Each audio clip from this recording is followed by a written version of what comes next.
My name is Sasha. I always thought the main danger in the zone was mutants, radiation, or the usual stalker betrayals. But it turned out the real horror hides not in what we see. It's in the silence, in the corners of abandoned buildings, in what at first glance can't harm you, but was left behind by people and never left. This story happened in the fall. I and 3 other stalkers, Artem, Ivan, and Oleg, decided to go on a several-day trip to Pripyat. We chose to spend the night in the well-known hotel Polissya.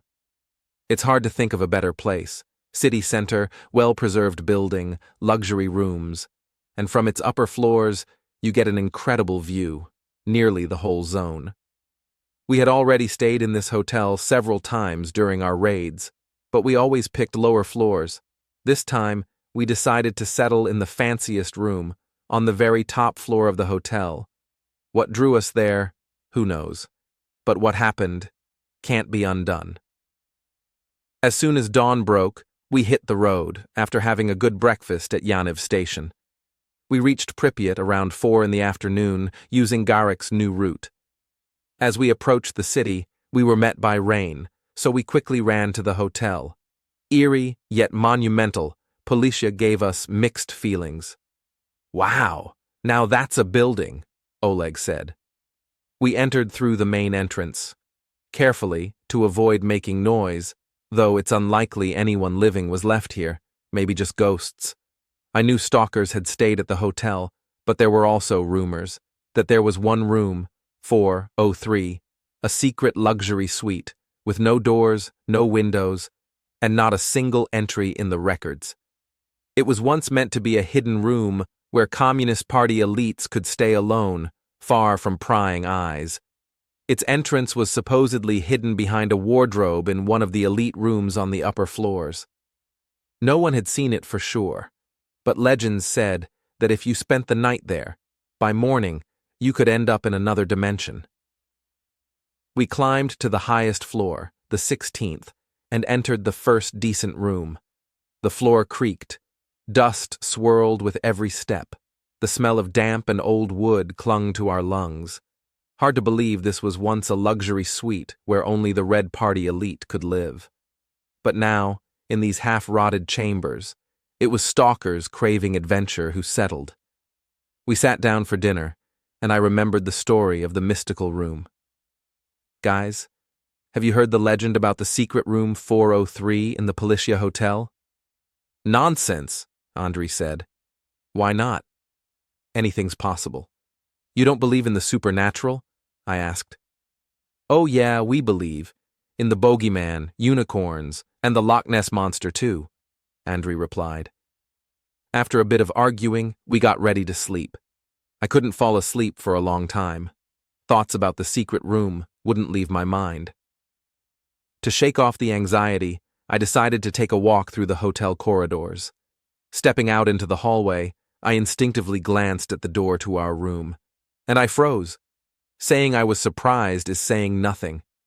Hanging on the door was that same number, 403. How did I not notice this right away? I muttered. I went back inside the room. On the left side, at the far end of the room, stood a large wardrobe I hadn't noticed before. I don't know what came over me, but it felt like something was pulling me toward it like a magnet. Opening the wardrobe, I froze again. Behind the doors was a hidden passage, and beyond it, a secret room. This is it, I thought. Without much thought, I crawled inside. It was dark inside, but not completely. In the corner, a light bulb flickered, trembling mysteriously on a wire.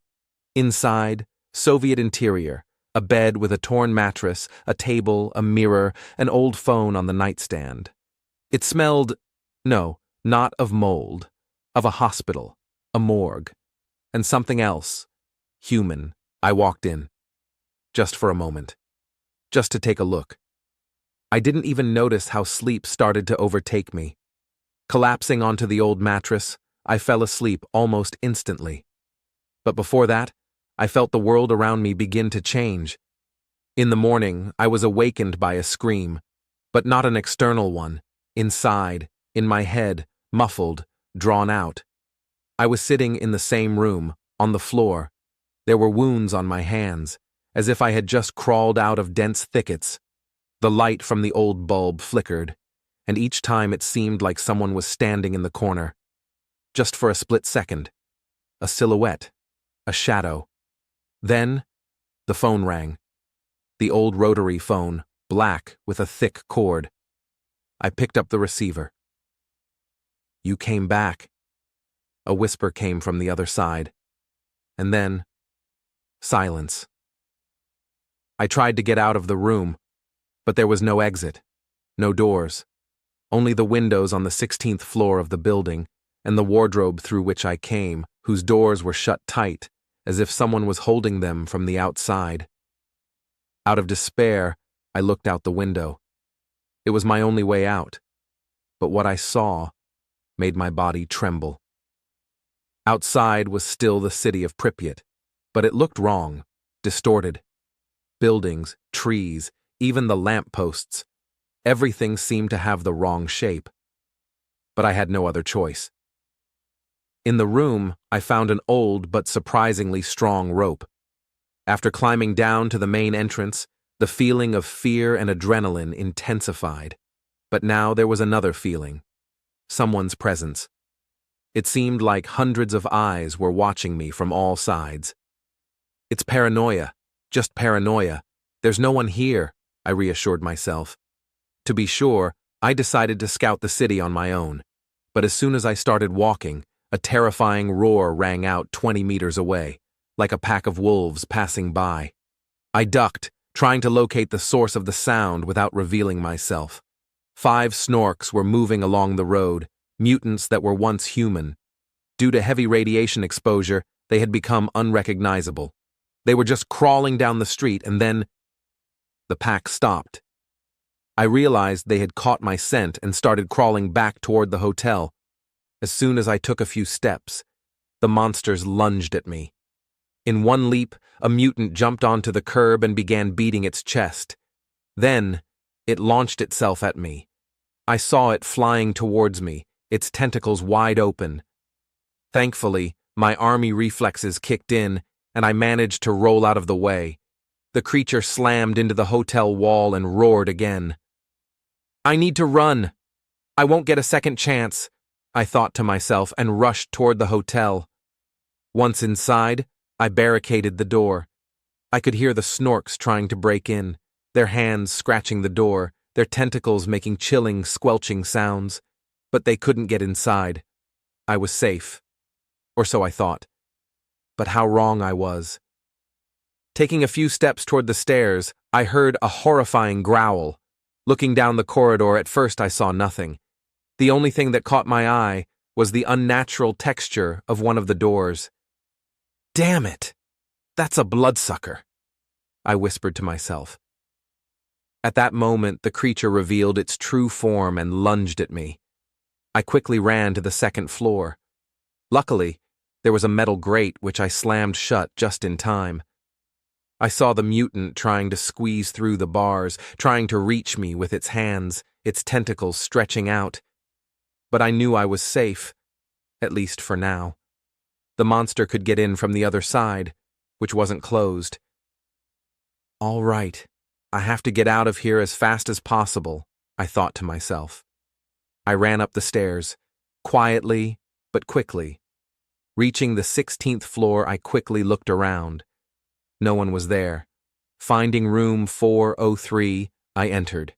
It was just as it had been the first time, the same bed, the same mattress, the same old wardrobe. Out of desperation, I lay down on the mattress and didn't notice how my strength left me and I lost consciousness. In the morning, I woke up in the same place, in room 403. The same guys were next to me. It seemed like it had all been a dream, that nothing had actually happened to me. The only thing that alarmed me, the slightly open wardrobe in the left corner of the room, and the cut, a deep cut on my right arm, as if someone had run claws across it. I decided not to say anything to the guys, and they didn't ask me anything either, as if they sensed something was wrong with me. We walked home in silence, occasionally exchanging a few words. After crossing the zone's border, we quickly said goodbye, and each went our own way. I don't know exactly what it was, a dream, a large dose of radiation, or something else. But I do know one thing: some rooms are better left unvisited, because you never know what secrets they might hold.